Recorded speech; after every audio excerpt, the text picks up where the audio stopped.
10th physics chapter number first oscillation and waves जो है उसमें आज का जो हमारा टॉपिक है this is a longitudinal wave.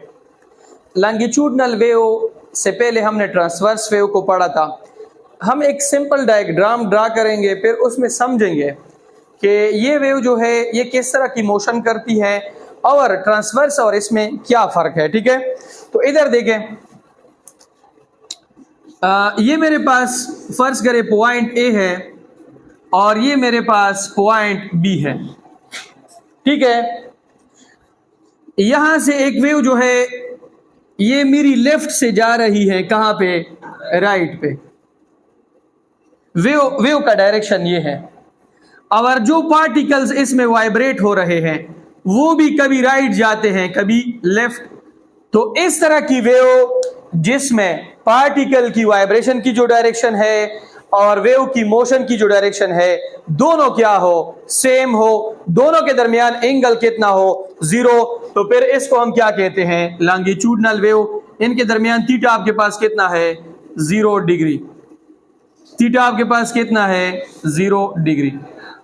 Longitudinal wave कौन सी वेव है? ऐसी वेव जिसमें पार्टिकल की जो डायरेक्शन है और वेव की जो डायरेक्शन है दोनों आपस में क्या है? पैरेलल है।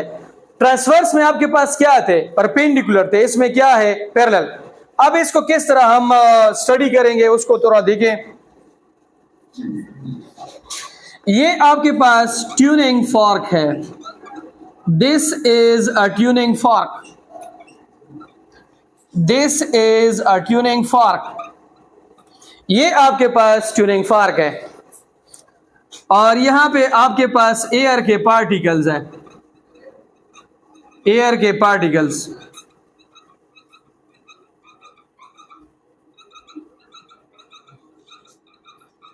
ये एयर के पार्टिकल्स है और यहां पे कोई बंदा जो है वो उसको सुन रहा है। फर्ज करें, इधर देखिए, पहले इसको अंडरस्टैंड करें। ट्यूनिंग फॉर्क आपके पास एक डिवाइस है। लेबोरेटरी में हम इसको साउंड को प्रोड्यूस करने के लिए क्या करते हैं? इस्तेमाल करते हैं। अब जैसे ही हम ट्यूनिंग फॉर्क के देखें, ये इस तरह के दो प्रंग्स है, प्रंग्स। जैसे ही हम इसको इस तरीके से एक और इस तरह एक पेड होता है, रबर पेड, उसके साथ इस तरीके से स्ट्राइक करते हैं तो इसकी ये जो प्रंग्स है ये इस तरह वाइब्रेट करते हैं इस तरीके से। जब वाइब्रेट करते हैं तो ये कभी किधर जाते हैं? राइट पे, तो कभी किधर जाते हैं? लेफ्ट पे। जब राइट पे जाते हैं तो ये इन पार्टिकल्स को एनर्जी दे देते हैं। क्या देते हैं? एनर्जी। तो ये पार्टिकल्स इनके इस तरीके से करीब आ जाते हैं। किधर आ जाते हैं? करीब। फिर जब ये वापस लेफ्ट पे जाता है तो फिर ये आपस में क्या हो जाते हैं? दूर। तो कभी ये पार्टिकल्स जो है ये करीब आते हैं, कभी किधर जाते हैं? दूर।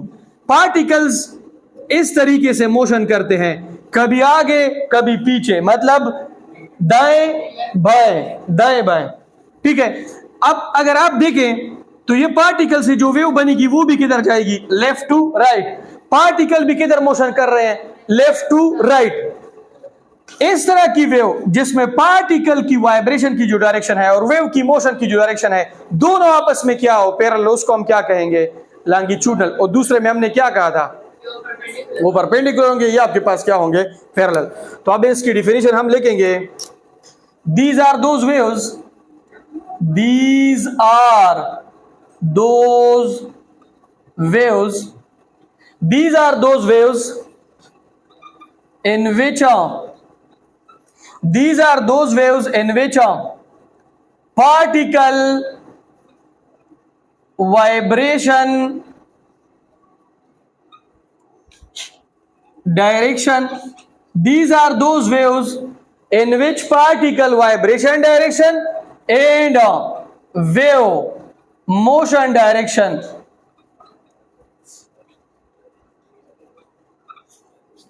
are parallel to each other।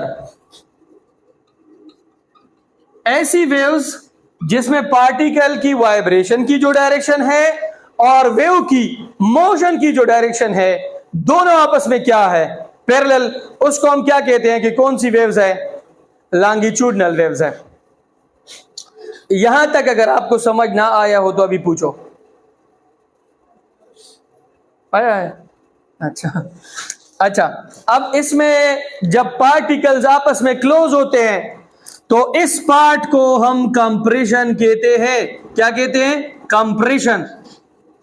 देखिए यहां पे कुछ जगहों पे पार्टिकल्स क्लोज होते हैं और कुछ जगहों पे एक दूसरे से क्या होते हैं? दूर होते हैं। कुछ पे क्लोज, कुछ पे दूर। तो जहां पे पार्टिकल एक दूसरे के बहुत ज्यादा करीब है उनको हम क्या कहते हैं? Compression. Part of longitudinal wave in which particle are very close to one another. देखिए यहां पे पार्टिकल्स क्या होते हैं? क्लोज। पार्टिकल की हाई डेंसिटी,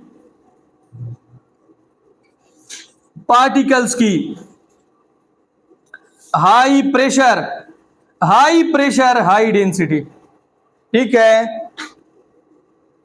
लॉन्गिट्यूडनल वेव का वो वाला हिस्सा जिसमें पार्टिकल्स आपस में बहुत ज्यादा क्लोज है, बहुत ज्यादा एक दूसरे के करीब है, उसको हम क्या कहते हैं? कि ये आपके पास क्या है?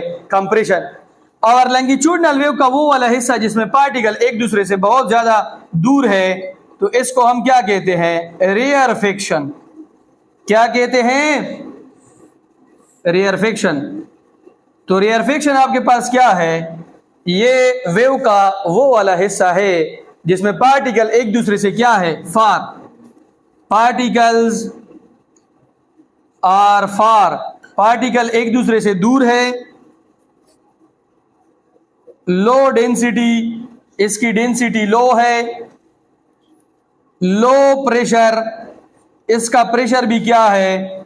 कम है। क्या है? कम।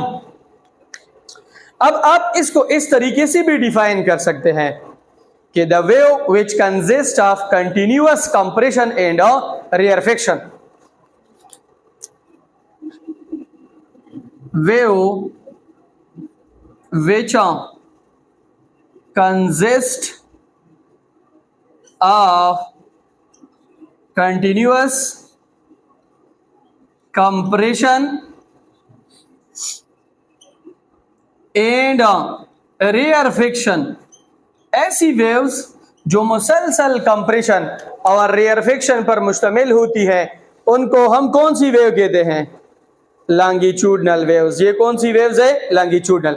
ऐसी वेव्स जिनमें पार्टिकल की वाइब्रेशन की डायरेक्शन और वेव की मोशन की डायरेक्शन दोनों आपस में क्या है? पैरेलल। इसको हम क्या कहते हैं? कौन सी वेव्स है? Longitudinal waves.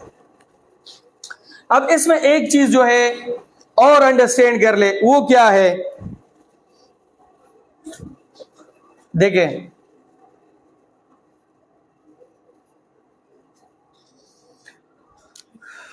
आपने यहां पे देखा होगा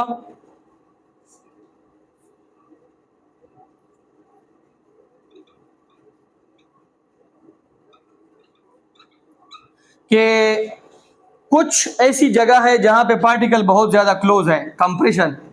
कुछ पे दूर है, रेयरफिक्शन, फिर कंप्रेशन, फिर रेयरफिक्शन, फिर रेयरफिक्शन, फिर कंप्रेशन।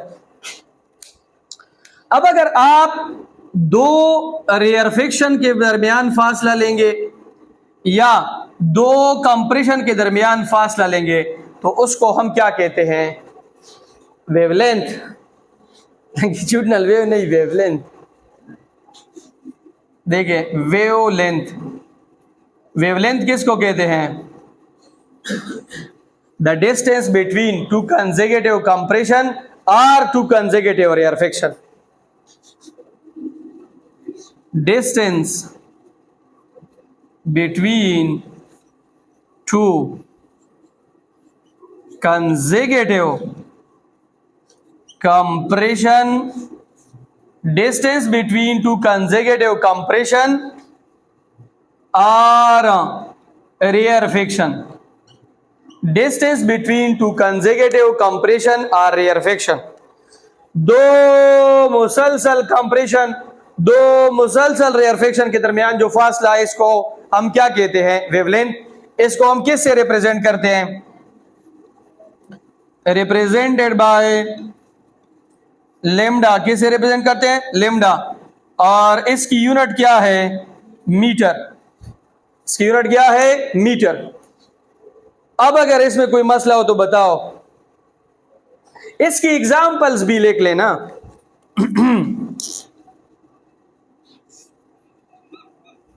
इसकी एग्जाम्पल्स है साउंड वेव।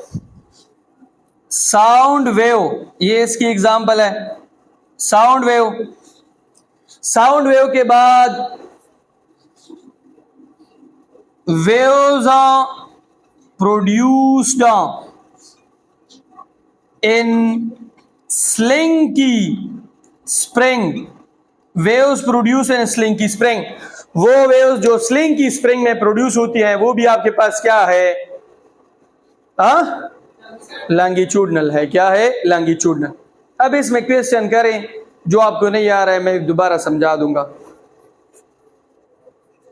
अध्ययन गुलवरीन, शाबाश। अब इसमें हम थोड़ी सी एमसीक्यूज ट्राई, ये सबको मेरे ख्याल से नजर आ रहा होगा। ये देखिए, इस बंदे ने यहां पे क्या किया है, यहां पे इसको पुश किया है। तो अगर आप देखें पार्टिकल्स जो है, पार्टिकल्स, ये देखिए, अब ये वाली जो वेव है ये कौन सी है? ये ट्रांसवर्स है। इससे पहले कौन सी थी? ये वाली। ये वाली कौन सी है? लॉन्गिट्यूडनल है। अब एक और दिखा देता हूं। अब ये वाली कौन सी है? देखिए, ये वाली ऊपर नीचे जा रहा है, ये स्टैंडिंग वेव्स है। मैंने मिसाल दी। ये अभी आपके पास कौन सी है?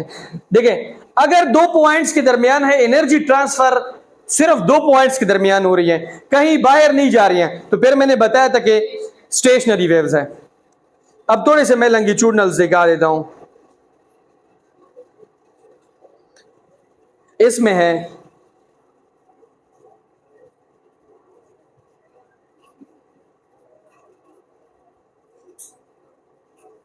ये देखिए, मैं देखिए, अगर मेरे पास एक स्प्रिंग है, स्प्रिंग, उसको मैं इस तरीके से झटका दे देता हूं और वो वेव भी उसी डायरेक्शन में जा रही है, तो फिर तो आपके पास क्या है? लॉन्गिट्यूडनल। अगर मैं स्प्रिंग को इस तरीके से झटका देता हूं, स्प्रिंग कभी ऊपर जाता है कभी नीचे, वेव आगे जा रही है, तो फिर इसमें कौन सी वेव है? ट्रांसवर्स वेव है। कौन सी है? ट्रांसवर्स, जिसमें particles up and down motion करते हैं, लेकिन वेव जो है वो सीधा जाती है।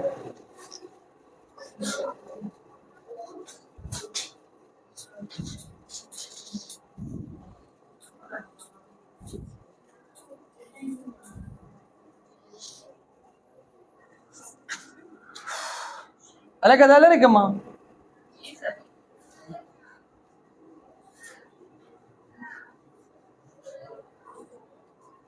अच्छा, पहली एमसीक्यूज है sound waves in air.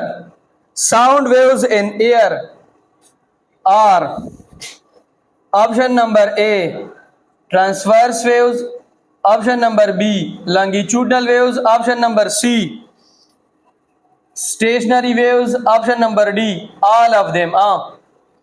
Sound waves कौन सी है?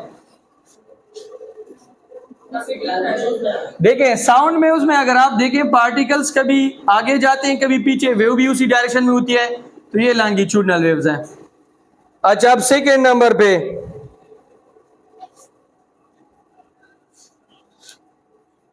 a region of high pressure, a region of high pressure in a longitudinal wave, a region of high pressure in a longitudinal wave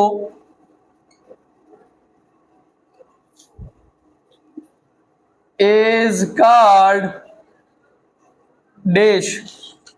Option number A rarefaction, option number B compression, option number C crust, option number D trough. Region of high pressure in longitudinal, high pressure किस में होती है? Compression में।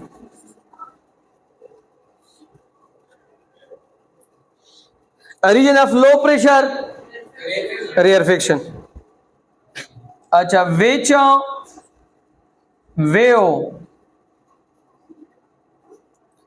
requires which wave requires a medium to travel? Which waves require a medium to travel? Option number A light wave, option number B X-ray, option number C sound wave, option number D gamma ray. कौन सी wave जो है वो mechanical है, medium वाली? Sound. X ray और light दोनों जो है गामा, ये तीनों आपके पास नॉन मैकेनिकल है।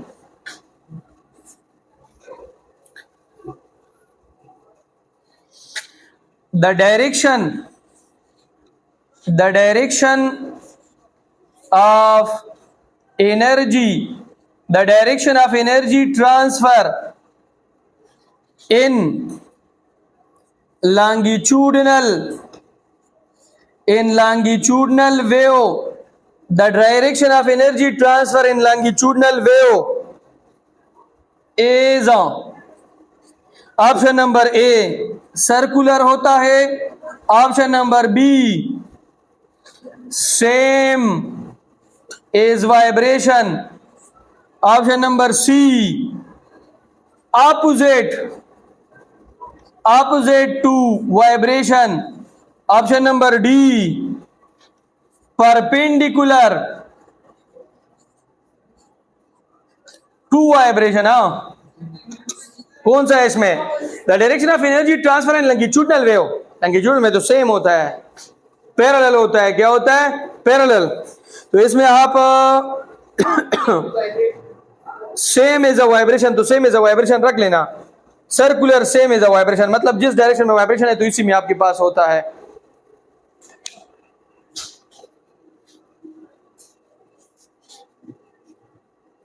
ये वाला मिटाऊं, ये वाला?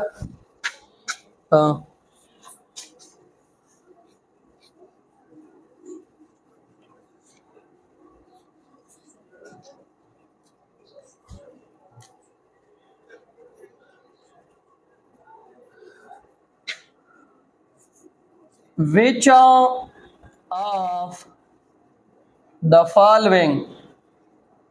the following is not a longitudinal wave? Which of the following is not a longitudinal wave? Option number A sound wave, option number B spring wave, option number C water waves, option number D seismic wave. कौन से नहीं है?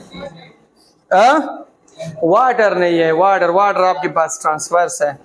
Seismic है, जमीन इस तरह भी vibrate कर सकती है, जमीन इस तरह भी वाइब्रेट कर सकती है, इस तरीके से भी वाइब्रेट कर सकती है।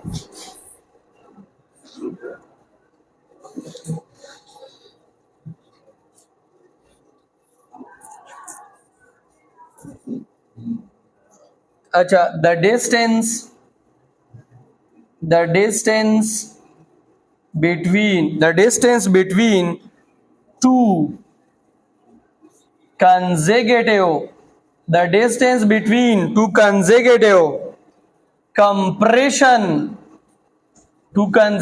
compression is called option number A period, option number B frequency, option number C wavelength, option number D amplitude. A wavelength है। अच्छा, which instrument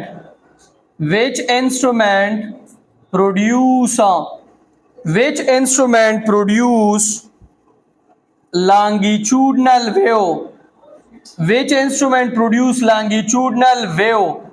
option number A laser, option number B guitar, option number C tuning fork, option number D loud speaker. हाँ, loud speaker produce नहीं करता है।